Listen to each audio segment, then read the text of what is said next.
Hi, everybody, and welcome back. Today we're going to be talking about composition. We're going to be making a viewfinder to start out here. I've got a piece of cardboard, a sharp blade, and a ruler, and I've also got a cutting mat beneath this, so if you have any kind of cutting board you're able to use, I recommend that so you don't ruin a table or countertop. And I'm going to draw out my viewfinder here. It doesn't have to be any certain kind of dimension. You could make a couple of these and experiment with your ratio, but 2 by 3 inches works for me, 3 by 4 inches, something that feels like a good shaped rectangle to you.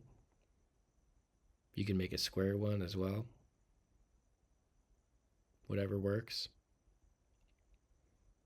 We don't want it to be too large or too small. We're going to be looking through these to frame our drawings, but we're also going to be drawing at the same scale.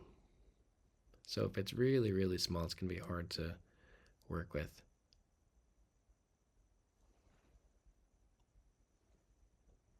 So this bottom line is going to be 3 inches wide.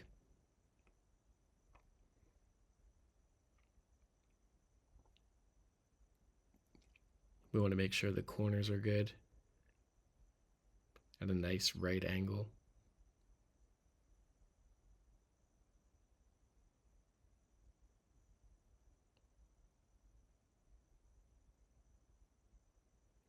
I'm going to make my pencil lines nice and clear.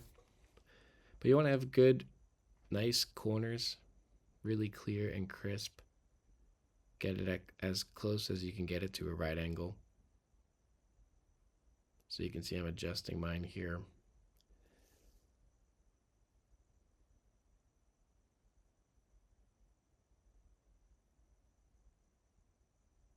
A little bit hard to see those pencil lines with the glare, but make sure it's nice and clear so it's easy to cut. I can outline it here with a marker.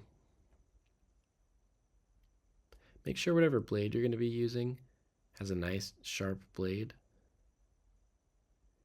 A dull blade can be more dangerous than a sharp one.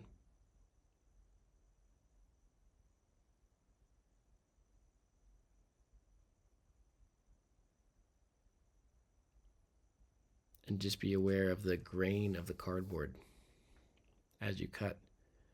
So I'm going to use the ruler to make my cuts. I'll cut away the excess first just so it's easier to handle.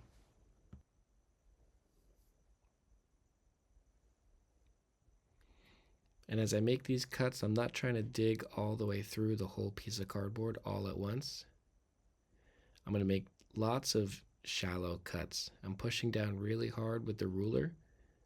I'm not pushing down very hard with the blade. So you can see 2 or 3 cuts in the same direction. They kind of score a little pathway for the blade or dig out the cardboard. And I'm taking multiple passes through. And again, this is with a really sharp blade. I'm still taking my time with a couple of cuts over the same line. The ruler's not moving at all. So just be careful with this. If you don't feel comfortable with the blades, this isn't required. You could also use a thick piece of paper and some scissors.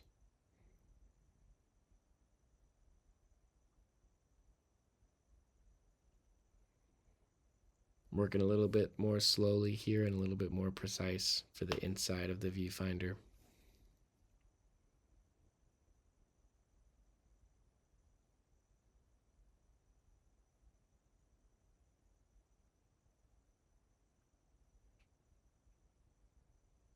Those cuts against the grain of the cardboard take a little bit more. These ones with the grain are a little bit faster.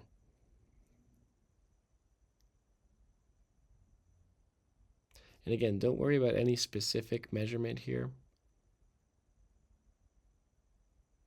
Start off with a ratio that feels good to you.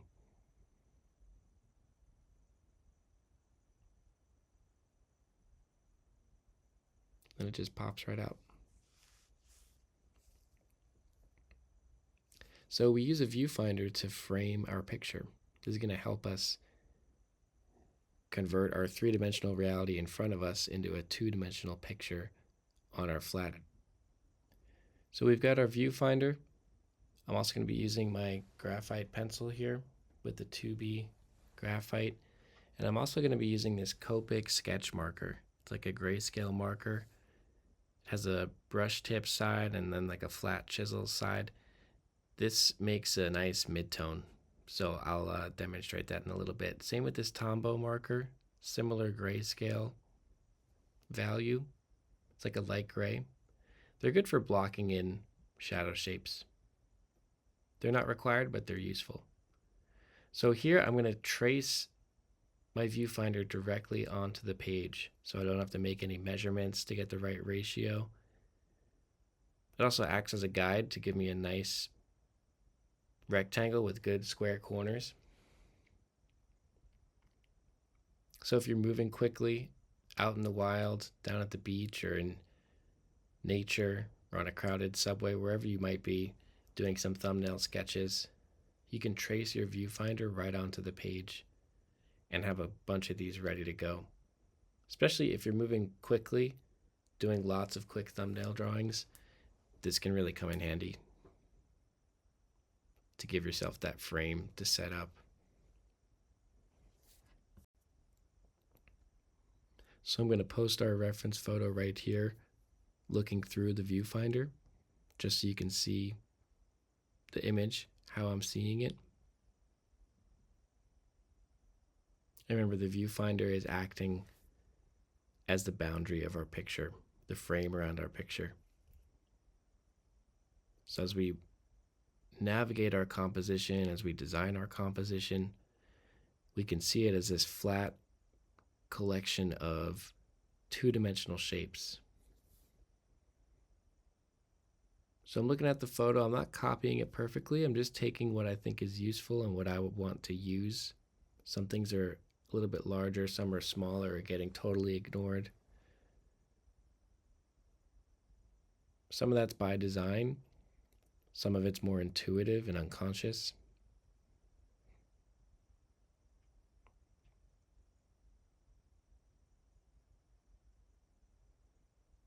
But part of what's great about working small is you're forced to only really pay attention to what's essential.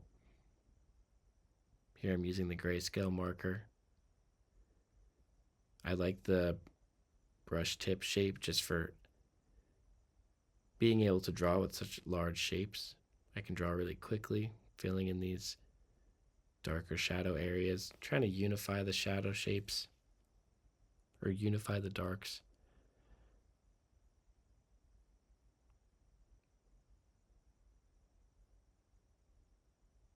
Everything's so small, there's not really any room for tiny little details.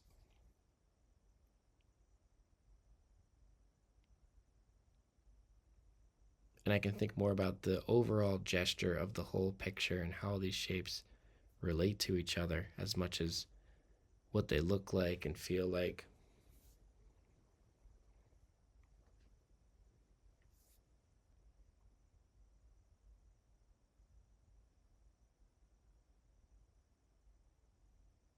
I'm starting to pay attention to how the light is hitting the rocks, creating a pattern, trying to organize the ground plane into that gradation. How does that affect the composition? I'm going back in with the graphite now to get an even lighter value.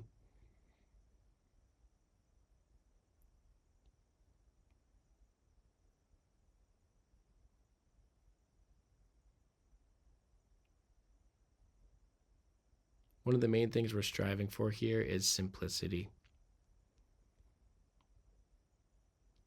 I know I've talked about that a lot with other projects, but especially this one, simplicity is really going to help us out in seeing the whole big picture all at once. And maybe we'll scale these up later into larger drawings, but for these thumbnails, I don't really intend to bring these to a level of finish that we have on other drawings. It's more about making a complete picture versus a finished one. So for a little thumbnail sketch like this, I'm just going to work on it until it feels complete. Even if certain elements aren't fully developed. There's that reflection in the wet sand. I'm sure I could spend hours and hours trying to get that right.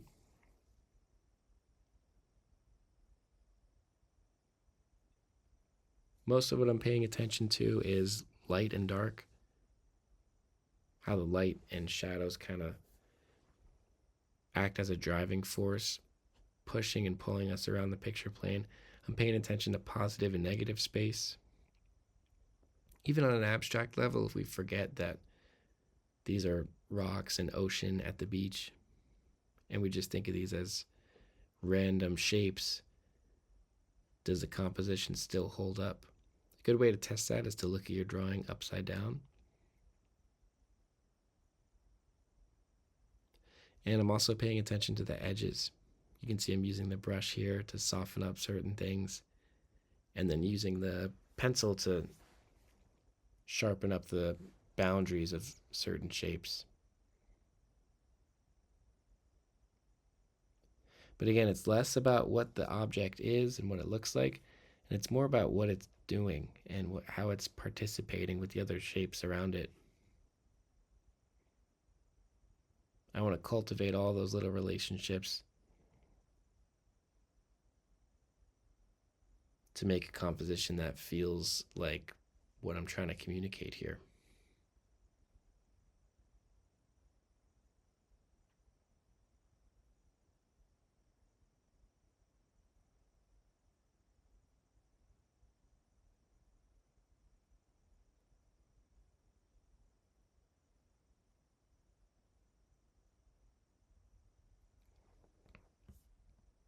And it can be good to try and be clear about what that is.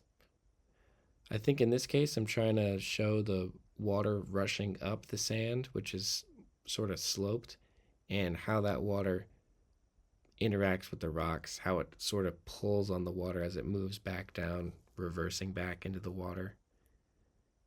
And then also a sense of distance with that horizon that's really far away out behind the rocks. There's differences in contrast, or differences in texture, I should say, the contrast in the texture that I'm trying to show with the using the side of the pencil here. This is a dark black Conte pencil.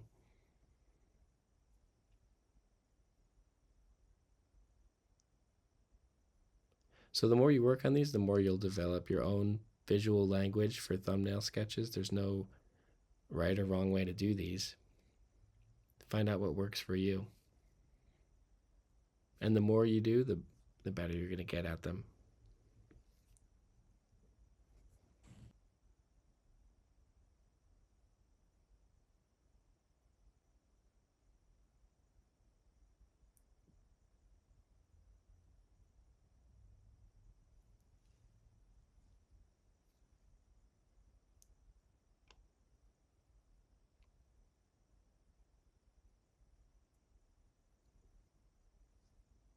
There's a tiniest bit of light right at the horizon. There's like a low-lying, vague cloud, and I like how that interacts with the really crisp and crusty rock in the foreground. So just right there at the end is where I'm noticing that, but it's going to be an important element.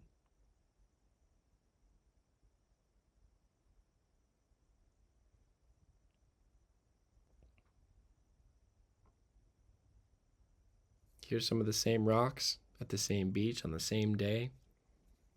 Similar idea, but just testing it out more horizontal. I'm playing with how the rocks are interacting with that frame of the viewfinder, having them go up beyond that top right corner.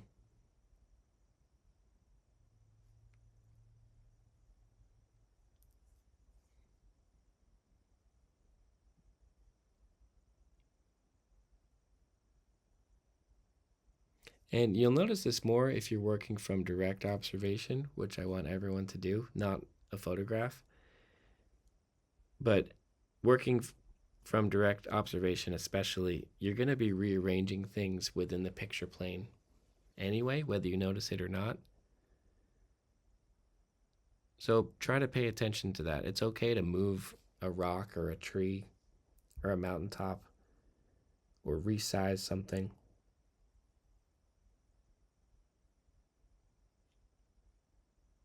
A little bit harder to rearrange the features of someone's face. That's something that we kind of have to stick to the rules with a little bit more. But for these landscapes, I think it's a good way to practice composition, practice thumbnail drawings because they're so flexible.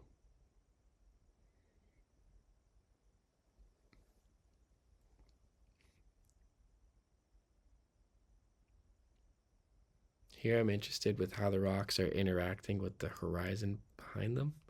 So I'm moving that horizon around, I'm moving the rocks up and down.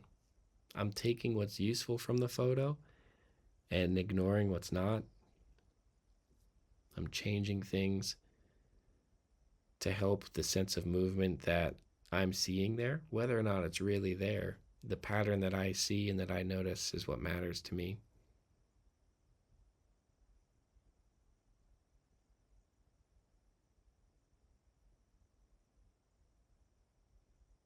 So what you draw here and the way you draw it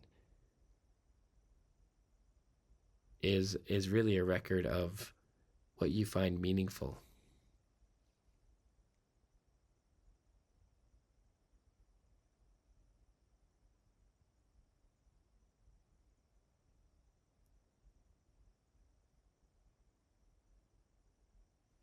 Another reason why drawing a bunch of rocks is a good place to start because they're all at the same level of meaninglessness versus putting in a more special subject like a figure or anything like that. If it's just a pile of rocks, you're free to not just move them around, but just pick and choose what is important to you. Leaning into that flexibility of your composition is going to help you see things you didn't see before.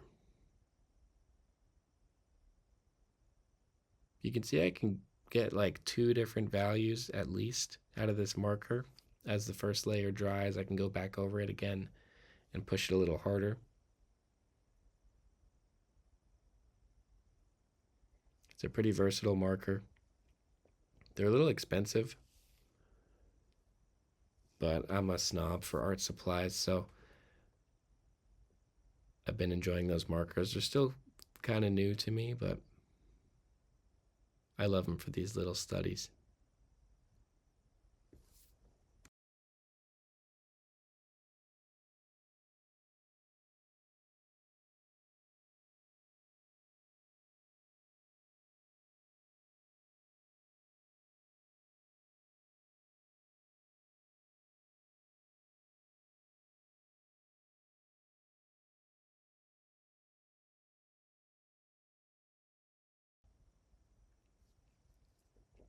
Going back in with this pencil again, part of what I like about this pencil is that it's a different kind of mark. It's really sure of itself, it's really dark and sharp and crisp. So for me, this is a way of saying these are the shapes that I keep coming back to. Here's where I'm seeing the opportunities for contrast. If I were to scale this up into a larger drawing or even a larger painting, I would always come back to this initial sketch.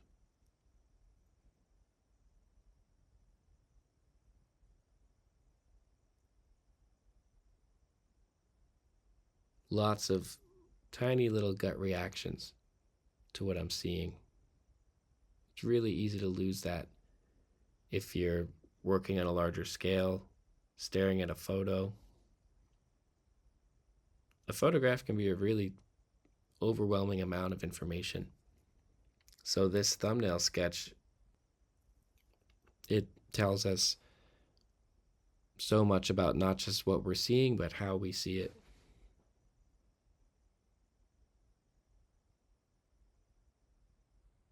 Which I think has so much to do with the whole point of making a picture in the first place.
I'm drawing pretty light here in the beginning. I know it's hard to see, but this line of the cliff against the sky seems like the first and most important mark to make.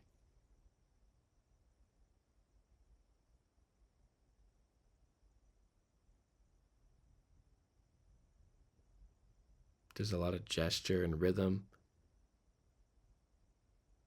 in those cliffs and the plants below them.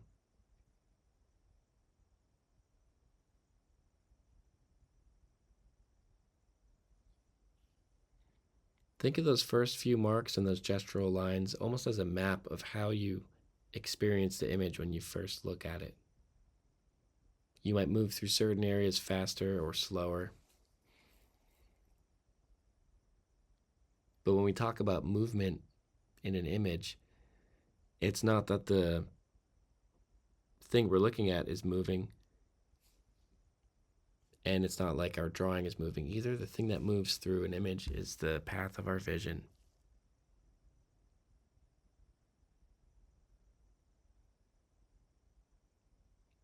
So drawing, in a sense, is kind of making a live recording of that.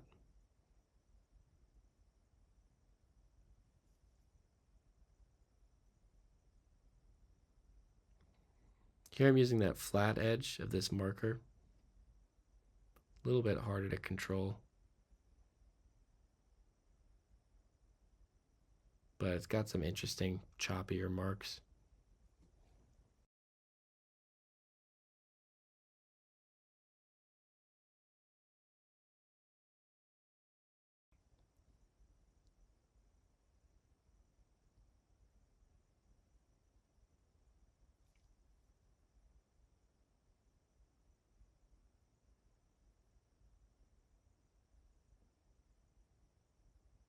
This one's got some really soft transitions between midtones and darker midtones and variations within the shadow.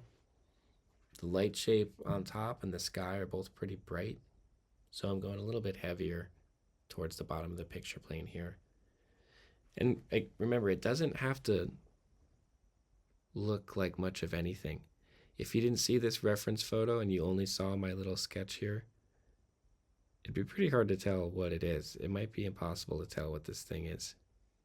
What matters is the shapes and how they relate to each other, how they can create movement or a feeling, whatever it is you're trying to communicate. Being a little bit more specific with these edges of the plants on the top of the cliff here. Even though they're sharp and crisp, they're still really light and delicate. Some of those shadows up at the top there are pretty bright. And then down here in the plants, you could definitely have more fun with the texture of everything.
Even within the shadow down here in the plants, I'm still creating a very subtle pathway to enter into the image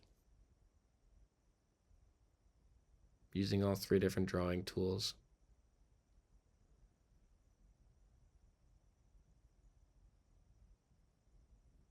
And again, it's okay if these look totally abstract. There's things being worked out here that aren't obvious, but they'll help they will help your sense of composition later on, I promise.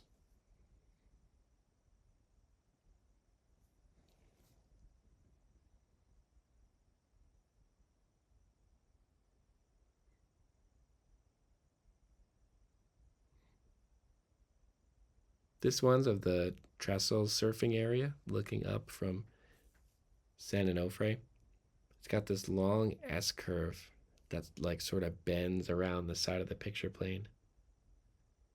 So the beach itself gets interrupted by the frame, but the waves get to complete that turn.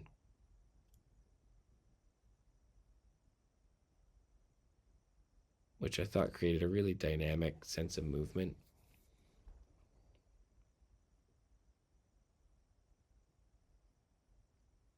Probably could have made that landmass a little bit more narrow, but sometimes the thumbnail drawing just kind of draws itself.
So that line for the wave was a little too horizontal. It kind of stifles the movement.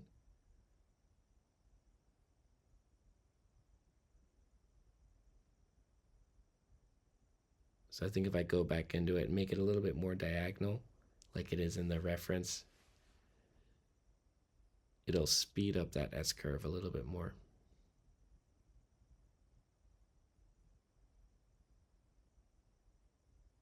When I talk about the speed of something, the way I'm thinking about it is how I move through it when I look at it. So there's something about that S curve that kind of shoots me out through the bottom left corner a lot faster than I move through these trees up here near the horizon.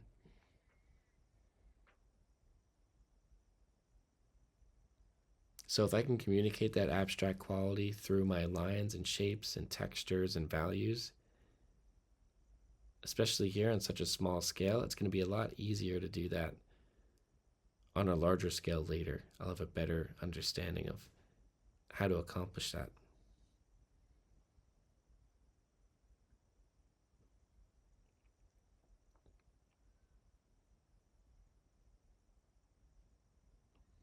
So as tricky as these might be in the present, they're going to make our life a lot easier down the road.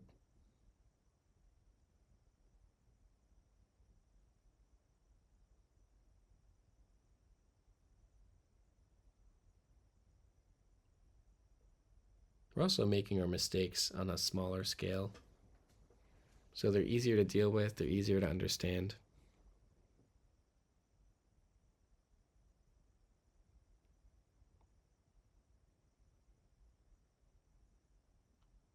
I'd say the most important benefit of working at a small scale like this and looking through a viewfinder is seeing the whole picture at once.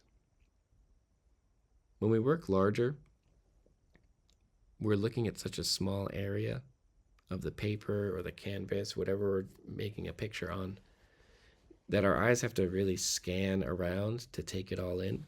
The only way we can see it all is by backing up. When we back up really far away, we're making the picture plane smaller in our field of vision. So what we're doing here is just starting out really small. We can take in the whole composition at a glance. So by practicing drawing in this way, we're practicing that mode of seeing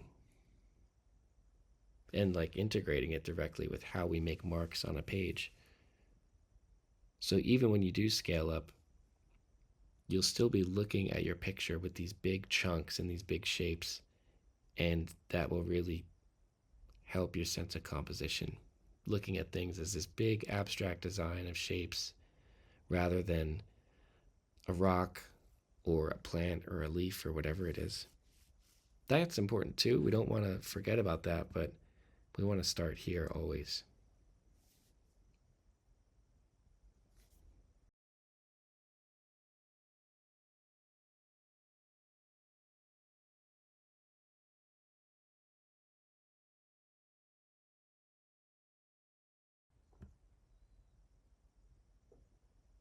This composition's a little bit trickier. These shapes in the foreground are really foreshortened and complicated. So I'm going to pay attention to the light and dark pattern of the light hitting the rocks and the shadows beneath them, and then those little tide pools that are catching a lot of light. Or I should say reflecting a lot of light.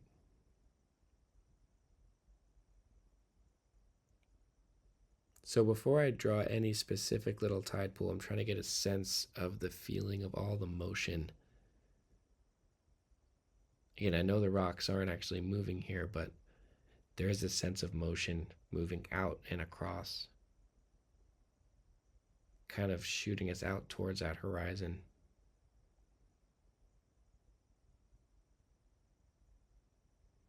So after that first pass, then I can go in and start to be a little bit more decisive about which pieces of the rock stand out to me. I'm definitely not going to try and copy all of the rocks here.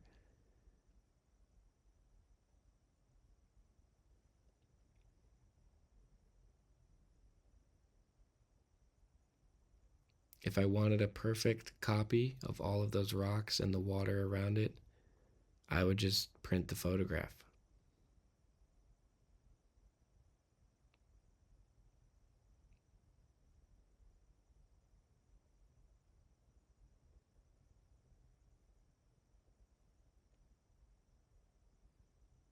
Only you can make this distillation of all just the raw information coming in through your eyes and putting it back out onto the paper. So the way you translate those lines and shapes and values, the way you do that is unique to you.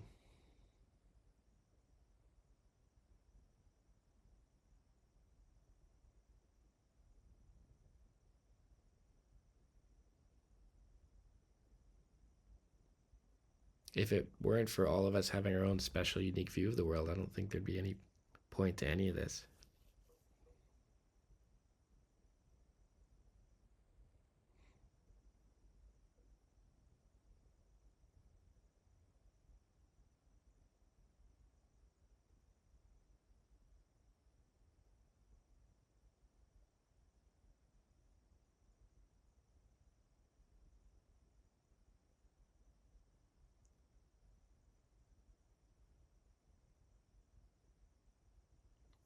Just like those first few, I'm still paying really close attention to the way things overlap with each other and interact with each other. Especially rocks sitting in the ocean give us so much information about depth and perspective. Not that I'm measuring any vanishing points or anything like that here, but each rock gives us some kind of context for how far away the other rocks are and how close they are to each other. And again, they give us a path to move through.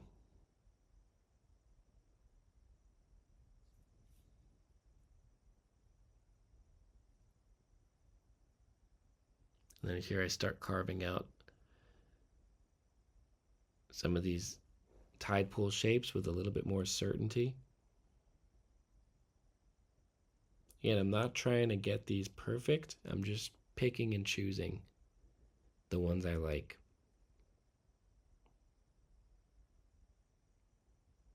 That might sound crazy and confusing, but don't be scared. Just try it.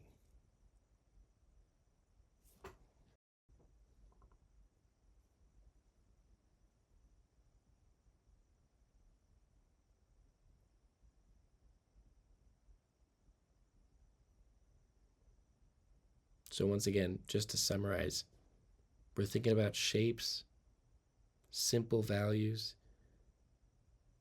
positive and negative space, and a little bit of edges and texture. But most of all, think about how you move through the picture plane.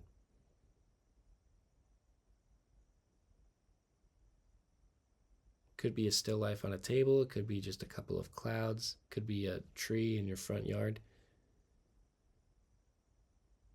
But what it comes down to is the arrangement of the shapes. Your drawing is a record of not just what you see, but how you see it. And that is what's going to be communicated to the viewer, whether we're conscious of that or not.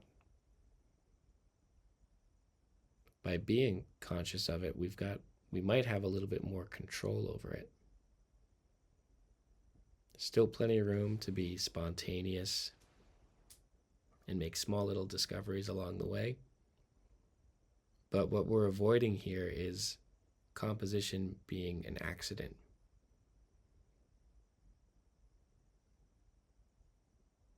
We want to avoid paying really close attention to one certain object or aspect or element of our picture and ignoring where it is and how it interacts with the frame around it or the other elements in the picture. If you've ever been drawing something and you ran into the edge of the page or formed a tangent with another object, that's what we're avoiding. Composition doesn't have to be an accident.